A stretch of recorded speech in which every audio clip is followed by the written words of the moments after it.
Hi hello welcome back to my YouTube channel. ഇന്ന് നമുക്ക് എളുപ്പത്തിലൊരു ഗോതമ്പ് ദോശ എങ്ങനെയാണ് ഉണ്ടാക്കുന്നതെന്ന് നോക്കാം.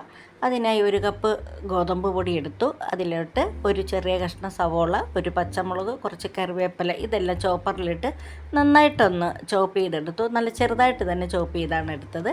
ഒരു കപ്പ് മാവിന് ഒരു ചെറിയ കഷ്ണം സവോള മതി. ഈ കാണിക്കുന്നത് അത്ര അളവിന് മതി. അതിനകത്തോട്ട് ഒരു ശകലം തേങ്ങയും കൂടെ ചേർക്കണം. ഒരു കപ്പ് ചെറിയൊരു കപ്പിൽ തേങ്ങയും കൂടി ചേർത്തു. ഇതെല്ലാം കൂടി ഇട്ട് ആവശ്യത്തിന് ഉപ്പും ചേർത്ത് ഇത് കുഴയ്ക്കാനായിട്ട് ഒരു 1.5 കപ്പ് വെള്ളം വേണം.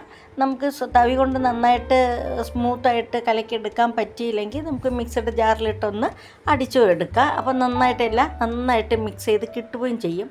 ഞാൻ മിക്സഡ് ജാറിലിട്ടൊന്ന് അടിച്ചായിരുന്നു കേട്ടോ, വെള്ളം ഒഴിച്ച്, അല്ലെങ്കിൽ കട്ടയായിട്ട് കിടക്കും. ഇത് നന്നായിട്ടൊരു 10-15 മിനിറ്റ് ഒന്ന് റെസ്റ്റ് ചെയ്യാൻ വെക്കണം. അത് നന്നായിട്ടൊന്ന് റെസ്റ്റ് ചെയ്യാൻ വെച്ച് കഴിയുമ്പോഴത്തേക്ക് ദോശക്കല്ലിൽ ഒരുപാട് ചൂട് കൂടിയാൽ അത് പരത്തി വരാൻ പാടായിരിക്കും. ഈ നോൺ സ്റ്റിക്കിൽ, എൻ്റെ കയ്യിൽ ഇരുമ്പ് ചട്ടിയിലല്ല ഞാൻ ഉണ്ടാക്കിയത്, നോൺ സ്റ്റിക്കിലാണ് ഞാൻ ഉണ്ടാക്കിയത്. അപ്പോൾ ചെറിയ തീയിലിട്ട് ഇടയ്ക്ക് ഒരു ദോശ ചുട്ട് കഴിയുമ്പോൾ കുറച്ച് വെള്ളം തളിച്ചിട്ട് അടുത്ത ദോശ വരത്തണം. അപ്പോൾ നന്നായിട്ട് ശരിയാകും.